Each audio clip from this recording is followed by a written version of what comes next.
Rising science academy, हम बातों पे नहीं मेहनत पे यकीन करते हैं। बिस्मिल्लाहिर्रहमानिर्रहीम। अस्सलाम वालेकुम डियर स्टूडेंट्स, कैसे हैं आप? डियर स्टूडेंट्स, आज हम अपने बियोलॉजी का नेक्स्ट टॉपिक स्टार्ट करते हैं। हमारा जो नेक्स्ट टॉपिक है वो हम पढ़ रहे थे पहले एक्सक्रीशन के बारे में। आज जो हमारा टॉपिक है वो है एक्सक्रीशन इन इनवर्टिब्रेट्स। एक्सक्रीशन इन इनवर्टिब्रेट्स कि इनवर्टिब्रेट्स में एक्सक्रीशन कैसे होती है। तो सबसे पहले हम इनवर्टिब्रेट्स में एक्सक्रीशन पढ़ने से पहले हम एक्सक्रीशन का थोड़ा सा इंट्रोडक्शन देखेंगे।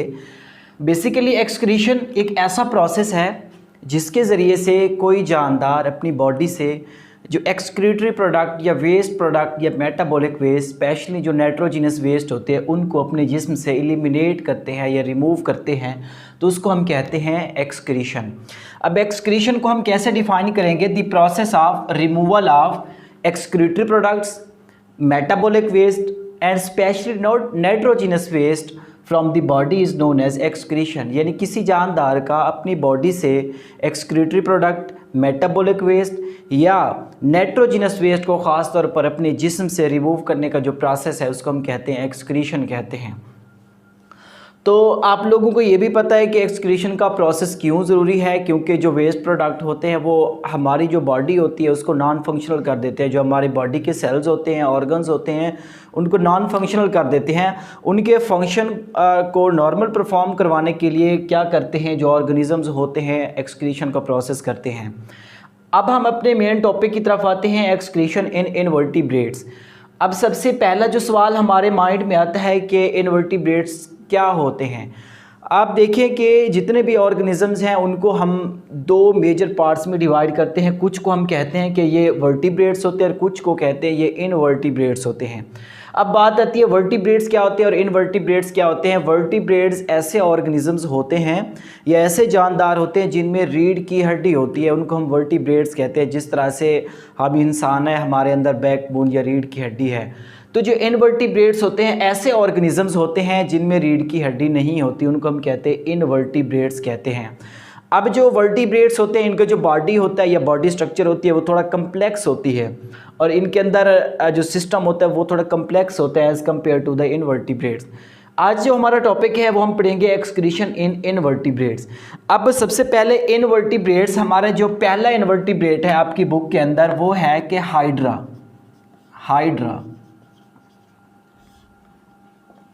अब हाइड्रा एक इनवर्टिब्रेट है और नाइडेरियन है, इसका ताल्लुक नाइडेरियन से है। अब ये क्या करता है, इसके अंदर कोई स्पेशल या स्पेसिफिक एक्सक्रीटरी सिस्टम नहीं होता। ये क्या करता है, जो अपना बॉडी वेस्ट होता है उसको सिंपली डिफ्यूज़ करता है। इसका यही सिंपल सा मैकेनिज़्म है। आप लोग यही याद रखेंगे कि ये नाइडेरियन से बिलोंग करता है। इस तरह से जो इसके बॉडी के अंदर कोई स्पेसिफिक एक्सक्रीटरी स्ट्रक्चर्स नहीं होते, तो ये सिंपली डिफ्यूज़ करता है जो एक्सक्रीटरी प्रोडक्ट होते हैं अपनी बॉडी से। इसके बाद जो हमारे पास है हाइड्रा, नंबर सेकंड पे ये हाइड्रा हमने पढ़ लिया। इसके बाद है प्लेनेरिया। प्लेनेरिया।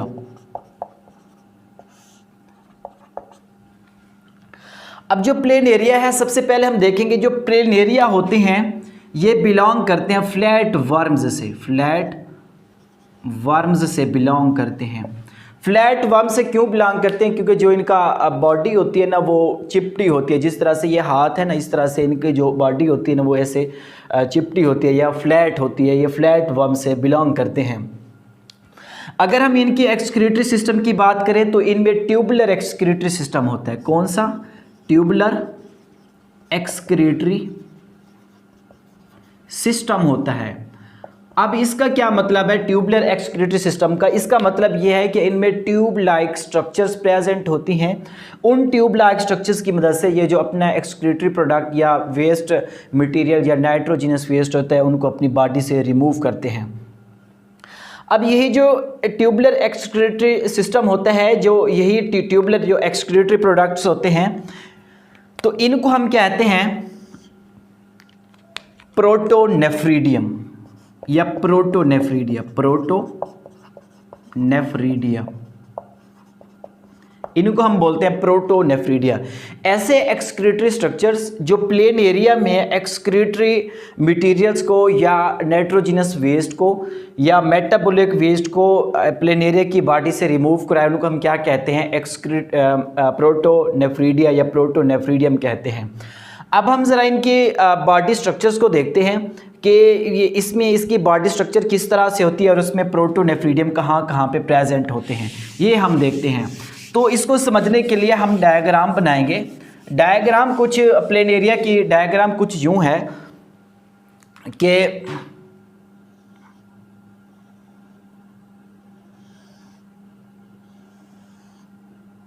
ये हमारे पास प्लेन एरिया है। तो इसमें हमने ये पढ़ा कि इसमें क्या होते हैं, प्रोटोनेफ्रीडियम होते हैं। तो इसमें क्या होता है, ट्यूबुलर सिस्टम होता है इसके थ्रू आउट बॉडी, ऐसे ट्यूबुलर स्ट्रक्चर्स होती है या ट्यूबुलर सिस्टम होता है, या स्ट्रक्चर्स कह लें आप, कुछ भी व्हाटएवर। ये थ्रू आउट बॉडी होती है, यानी पूरे इसके बॉडी पे होती है, यहाँ पे ऐसे, ये ऐसे होती हैं। अब हम इनको क्या कहते हैं, प्रोटोनेफ्रीडिया कहते हैं। इसको हम क्या बोलेंगे, प्रोटोनेफ्रीडिया बोलेंगे, प्रोटोनेफ्रीडिया बोलेंगे, ठीक है। अगर हम इसको थोड़ा जूम इन करें, इस ट्यूबुलर स्ट्रक्चर्स को अगर हम थोड़ा जूम इन करें तो इसमें मज़ीद क्या स्ट्रक्चर्स होती हैं ये हम देखते हैं। अब ये ट्यूबुलर है ना, हम इसको जूम करते हैं, जिस तरह से हम इसको देख लें, ये हमारे पास एक जैसे ट्यूब है, ये ट्यूब है। अब जो ये ट्यूब होती है इसका जो होता है ना, एक क्लोज एंड होता है, यहाँ पे ये क्लोज एंड होता है। ये जो क्लोज एंड होता है इसमें क्या होते हैं, इसके ऊपर होते हैं फ्लेम सेल्स होते हैं। क्या होते हैं, फ्लेम सेल्स होते हैं, यूं समझ लें आप, जिनका क्या होता है, अपना न्यूक्लियस होता है। अब जो फ्लेम सेल्स होते हैं इनको हम क्या कहते हैं, फ्लेम सेल्स कहते हैं, फ्लेम सेल्स बोलते हैं। अब जो फ्लेम सेल्स होते हैं इनका क्या होता है, अपना न्यूक्लियस होता है। इसके अलावा फ्लेम सेल्स पे क्या होते हैं, सीलिया होते हैं। क्या होते हैं, सीलिया होते हैं। ये टिन स्ट्रक्चर्स होती हैं, सीलिया। यहाँ पे क्या होते हैं, सीलिया प्रेजेंट होते हैं। ये सीलिया हमारे पास। अच्छा, अब ये सीलिया का काम क्या होता है, सीलिया क्या करते हैं, मूवमेंट करते हैं। अब जो ये सीलिया होते हैं इनका काम क्या होता है, ये मूव करते हैं। फ्लेम इसलिए कहते हैं, जिस तरह से फ्लेम कहते हैं शोला, जिस तरह से एक मोमबत्ती जलती है ना, जो उसका शोला, जब हवा आती है उसका शोला क्या होता है, ऐसे ऐसे मतलब कि मूवमेंट करता है। तो ये भी क्या करते हैं, इस तरह से मूव करते हैं। और जो इनके अंदर, जैसे ये सिलोम है इसका, मतलब कि यहाँ पे जो केविटी है, सपोज ये जो नाइट्रोजिनस वेस्ट हैं यहाँ पे पड़े हुए हैं, ये नाइट्रोजिनस वेस्ट है सपोज। अब सपोज यहाँ पे अगर हम देख ले, ये नाइट्रोजिनस वेस्ट है, यहाँ पे पड़ा हुआ है। तो जब ये सीलिया जो मूव करेंगे तो ये नाइट्रोजिनस वेस्ट होता है, ये कहाँ पे आ जाता है, इधर आ जाता है, इसमें आ जाता है, प्रोटोनेफ्रीडियम में आ जाता है, यहाँ पे। अब यही जो प्रोटोनेफ्रीडियम है या जो इनके ट्यूबुलर स्ट्रक्चर्स होती हैं, कुछ जो इनके एंड होते हैं उन पे क्या होता है, छोटे छोटे पोर्स होते हैं। जिस तरह से हमारे पास हम यूँ कह लें, ये छोटे छोटे पोर्स हैं, यहाँ पे ऐसे पोर्स होते हैं। अब क्या होता है, जो हमारे पास यही वेस्ट प्रोडक्ट होता है ये यहाँ से आता है और इन पोर्स के ज़रिए से बॉडी से बाहर रिमूव हो जाता है। अब अगर यहाँ की बात करें तो जिस तरह से ये है कि इसकी जो बॉडी की एक्सटर्नल साइड है वहाँ पे ये पोर्स प्रेजेंट होते हैं, जैसे यहाँ हो गया, ऐसे छोटे छोटे पोर्स होते हैं, बॉडी की एक्सटर्नल साइड पे पोर्स होते हैं। अब इन पोर्स का क्या काम होता है, जो एक्सक्रीटरी प्रोडक्ट ये है, ये किस में आया, इसमें आया ट्यूबुलर सिस्टम यानी प्रोटोनेफ्रीडिया में आया।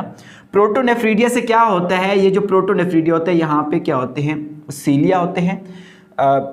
ये क्या होते हैं, सीलिया होते हैं।